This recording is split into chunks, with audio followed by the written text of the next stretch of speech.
राज्यातील स्थानिक स्वराज्य संस्थेच्या निवडणुकांचं बिगुल वाजलंय। 2 डिसेंबर रोजी मतदान, 3 डिसेंबर रोजी होणार या मतदानाची मोजणी।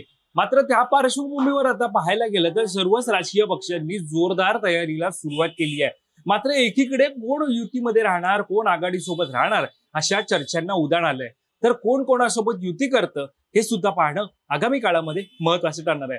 कारण आता निवडणुका होणार आहेत त्या ना कोणत्या आमदारासाठी आहेत ना खासदारासाठी आहेत, त्या आहेत नगर परिषद, नगरपंचायती, महापालिका अशा सगळ्या पार्श्वभूमीवरती पाहायला गेलं तर मुळामध्ये या निवडणुका होत आहेत त्या स्थानिक लेवलला होत आहेत। स्थानिक पातळीवरती या होणाऱ्या निवडणुका, या निवडणुकांना विशेष महत्त्व प्राप्त झालेलं आहे। आणि आता असं पाहायला गेलं तर राज्यामध्ये युती आणि आघाडी आहे। युतीमध्ये आपण पाहायला गेलं तर शिवसेना, भाजप आणि राष्ट्रवादी काँग्रेस आहे। आघाडीमध्ये राष्ट्रवादी काँग्रेस, शरदचंद्र पवार पक्ष, यासोबतच काँग्रेस आणि त्यांच्यासोबत शिवसेना, उद्धव बाळासाहेब ठाकरे पक्ष आहे।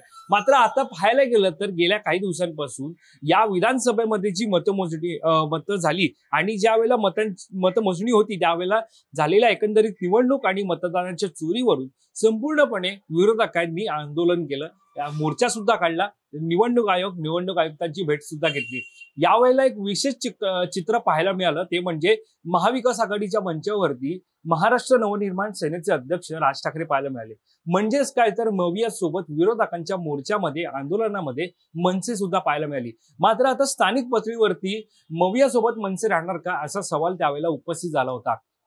मात्र हा सवाल उपस्थित झाला असला तरी तेच चित्र निर्माण होण्यापूर्वीच एका नव्या वादाला सुरुवात झाली आहे। ती म्हणजे आमच्या सोबत मनसे नको असा नारा हा काँग्रेसने दिला। एकंदरीत टिळक भवन येथे झालेल्या बैठकीमध्ये मनसे ही आपल्या सोबत नको अशा प्रकारची चर्चा ही बैठकीमध्ये झाली आणि त्यानंतर आता साधारणतः पाहायला गेलं तर काँग्रेस नेत्यांचं ठरलं आहे ते म्हणजे मनसे सोबत जायचं नाही। कारण महाविकास आघाडीला तिसऱ्या बिडूची गरज नाही असं हर्षवर्धन सकपाळ यांनी म्हटलं होतं। तर भाई जगताप यांनी मनसेच्या विचारसरणीवर आणि कार्यपद्धतीवर बोट ठेवत मनसेला सोबत घेण्यावरून नाराजी व्यक्त केली होती। त्यामुळे आता यावर शिक्कामोर्तब झालाय ते म्हणजे स्थानिक स्वराज्य संस्थेच्या निवडणुकीमध्ये काँग्रेस मनसे सोबत जाणार नाही। मात्र या सगळ्यावरती आता पाहायला गेलं तर नेमका सोबत जाण्यासंदर्भातला जो ठराव असतो, युती संदर्भातला ठराव असतो, तो यांनी एकमेकांना दिला होता का?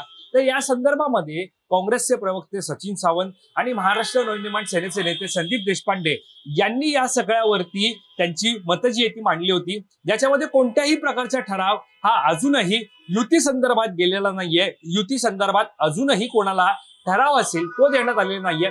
मग या चर्चा कशाला अशा प्रकारचं साधारणतः पाहायला गेलं तर चर्चा या होत्या। मात्र आता जर आपण पाहायला गेलं तर एकंदरीत टिळक भवन येथे झालेल्या बैठकीमध्ये जो निर्णय घेण्यात आलेला आहे त्या निर्णयामध्ये जर आपण पाहायला गेलं तर निश्चितच त्यामध्ये आपल्याला पाहायला मिळत आहे ते म्हणजे मनसे सोबत आता काँग्रेस जाणार नाही। साधारणतः पाहायला गेलं तर एकीकडे काँग्रेसला साधारणतः मनसे सोबत जायचं नाही असा निर्णय घेतलाय। मात्र दुसरीकडे आता पाहायला गेलं तर बिहारच्या निवडणुका उघडल्या। बिहारच्या निवडणुकांच्या पार्श्वभूमीवरती उत्तर भारतीय आणि अल्पसंख्याकांच्या विरोधात उघड भूमिका मांडणाऱ्या मनसेसोबत बिहार निवडणुकीच्या पार्श्वभूमीवर जाणं हे परवडणारं नसल्याचं काँग्रेसच्या नेत्यांचं म्हणणं आहे। मात्र आता ज्या प्रकारे आपण पाहायला गेलं तर एकंदरीत युती करायची का नाही करायची, सोबत जायचं की नाही जायचं या संदर्भातला हा संपूर्णपणे निर्णय केंद्रीय नेते घेतील अशा प्रकारचं वक्तव्य सचिन सावंत यांनी केलंय।